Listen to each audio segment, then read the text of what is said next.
Salut, salut! Parlons de l'application des fameux pesticides. Qu'ils soient de synthèse, naturels, ils soignent les plantes, ils éliminent les ravageurs et les herbes invasives. Bref, ils nous permettent à ce jour de garder une assiette pleine pour tous.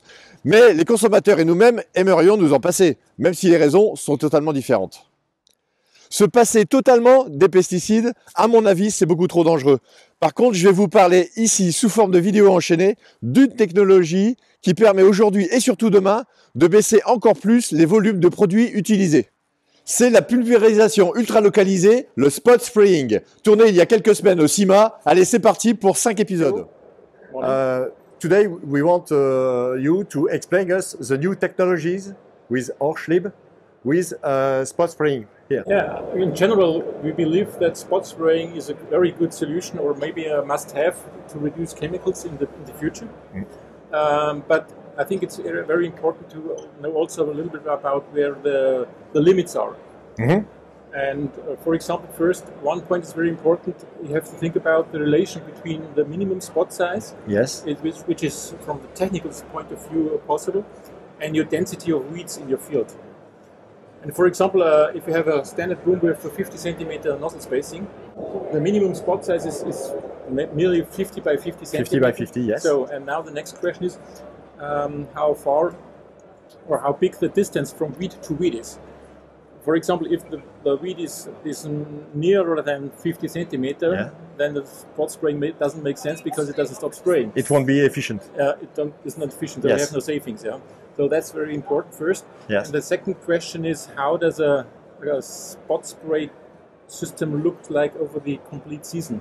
So I think we have to think about a combination of broadcast spraying and spot spraying.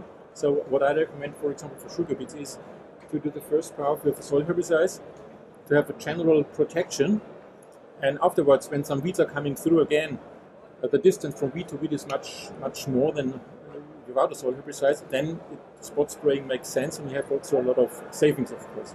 So And the technology is only cameras. it's not only the camera itself; it's the system behind. So we need or we use an artificial intelligence system. Yeah. And what we found out is that the system itself is not an issue. The point is you need a lot of data, because artificial intelligence means you can recognize what the system is knowing Yes. before.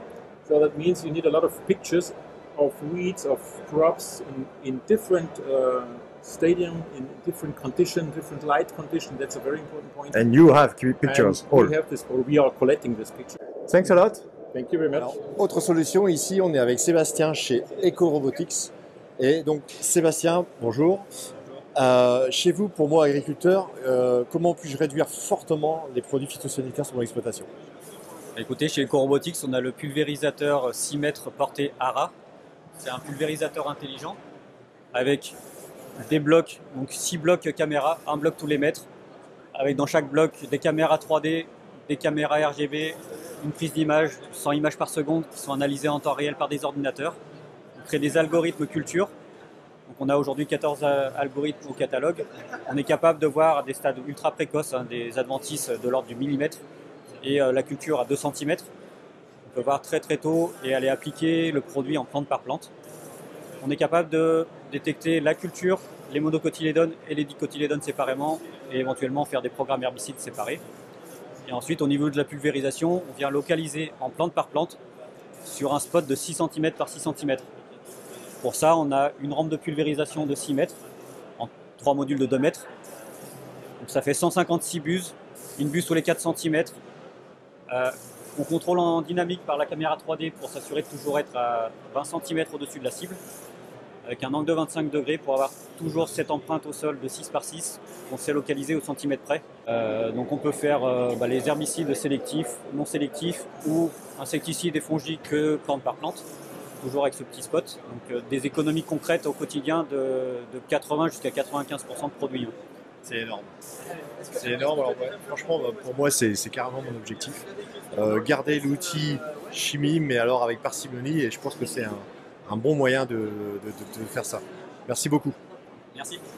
Bonjour à tous. Alors, autre technologie que nous voyons là, c'est chez Carbon Bee. On est toujours au CIMA et on est avec Gérald. Gérald, aujourd'hui, moi, agriculteur, quelle solution j'ai pour toujours faire moins? Alors nous, ce qu'on propose, c'est une caméra qu'on installe sur n'importe quel pulvérisateur qui va prendre le contrôle sur les buses et qui va pulvériser avec la bonne dose au bon endroit. Donc c'est 80% de réduction de phyto sur des herbicides, c'est de la modulation d'azote, c'est de la modulation de fongicides. Sur un pulvérisateur neuf, on a des partenaires pour ça, mais également sur n'importe quel pulvérisateur en rétrofit. C'est parfait. Donc moi, si j'ai un pulvérisateur, je peux mettre l'équipement dessus. Si j'ai des cultures en rang, pas en rang, ça fonctionne. On travaille sur quantité de culture déjà, on en a 17 aujourd'hui, on en rajoute chaque année. On travaille dans la grande culture, on travaille dans les pommes de terre, on travaille dans les légumes, on travaille également dans l'arbre. Et je peux rouler à 15 à l'heure sans problème. Pas de limitation de vitesse plus que ce qu'on existe déjà sur un pulvérisateur. On ne peut pas changer l'habitude de l'agriculteur. Les fenêtres de météo sont trop précieuses pour pouvoir les consommer dans ça. Tout à fait, tu prêches à convaincu. Donc là, le bateau, c'est la caméra toute verte qu'on voit qui s'allume aussi. C'est ça, c'est une petite caméra qui mise tous les 3 mètres sur une rampe et qui va regarder ce qui est devant. Alors là, la simulation, je ne sais pas si vous voyez bien, mais donc il y a des herbes sur l'écran et l'écran, la caméra déclenche en fait toutes les buses au bon moment. Bon, bah, c'est impressionnant tout ça. Merci beaucoup Gérald. Merci à toi. Alors là, on est devant une présentation de ce qu'on appelle l'UX Smart Sprayer. En fait, c'est l'idée de faire de la pulvérisation ultra localisée avec des capteurs embarqués. C'est le stade actuel d'une collaboration tripartite. Bosch, une marque qu'on connaît très bien, qui va faire de la partie caméra, justement éclirage, et surtout traitement des données intelligence artificielle. D'accord. Xarvio BASF. Oui. Pour la partie, on va dire, plus agronomique.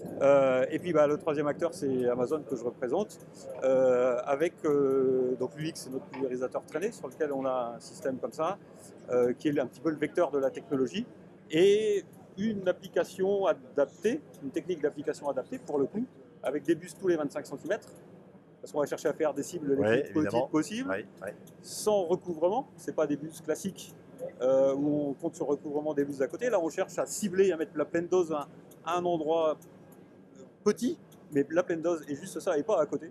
La technologie, pour l'instant, a déjà été testée pendant plusieurs années avec chaque machine fait quelques milliers d'hectares et tout est mesuré.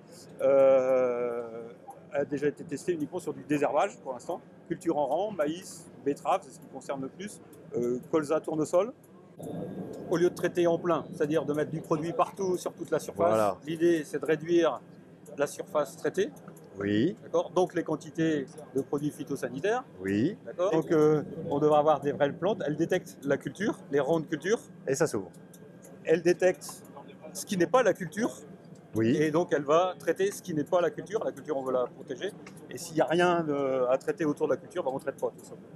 Et c'est comme ça qu'on fait de l'économie. Puis on a tellement de technologie dans l'agriculture que je pense que le commun des mortels qui ne connaît pas l'agriculture n'a même pas idée de ce qu'on sait faire et de toutes les automatismes qu'il y a derrière, compte tenu des conditions très variables qu'on rencontre. La terre, les plantes, etc. C'est beaucoup plus compliqué que la route, etc. Il y a beaucoup plus de variabilité, hein, on est bien d'accord. En tout cas, continuons ensemble sur cette voie. Merci à la société Amazon et aux partenaires. Avec plaisir. À bientôt. Là, on est sur le stand de TIJET, donc toujours au CIMA, Centre CIMA 2022, avec Patrick Desbas. Patrick, il est responsable commercial de la société TIJET. Alors ici, chez TIJET, on va parler de ces drôles de trucs là, regardez. Il y a évidemment des gouttelettes, hein, les fameuses gouttelettes de pulvérisation. Patrick, mais qu'est-ce que c'est que ce truc qui fait du bruit? Bon, en fait, le principe, on appelle ça, c'est la technologie PWM. Donc, il y en a qui utilisent le nom les buses à impulsion. Le principe, on a des bobines, donc des solénoïdes, donc sur chaque porte-jet, et on gère un temps d'ouverture et de fermeture. Elle est là, la bobine. Voilà, c'est ça. Le principe, le nom du produit, c'est le DynaJet. C'est de gérer une taille de gouttelette. Donc aujourd'hui, un pulvérisateur, je dirais, conventionnel, quand on accélère, on demande du débit, plus de débit, et donc la pression dans le circuit augmente pour avoir plus de débit. Et de fait, la taille de goutte change, quoi. Alors qu'avec ce système-là, quelle que soit votre vitesse d'avancement, que vous avanciez plus vite ou moins vite, les solénoïdes, ils régulent donc une pression, ce qui fait que sur chaque porte-jet, on a une pression constante. Et qui dit pression constante, dit taille de goutte constante. Très bien. Alors, oui. Moi, agriculteur, agronomiquement, la taille de goutte, qu'est-ce qu'elle m'apporte si elle est parfaite, cette gouttelette?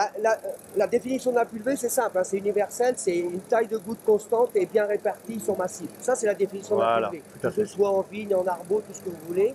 Donc ça, c'est la définition de la PV. Et donc le système, justement, il permet d'avoir du début à la fin de l'intervention, de la pulvérisation, il permet d'avoir une taille de goutte permanente, constante.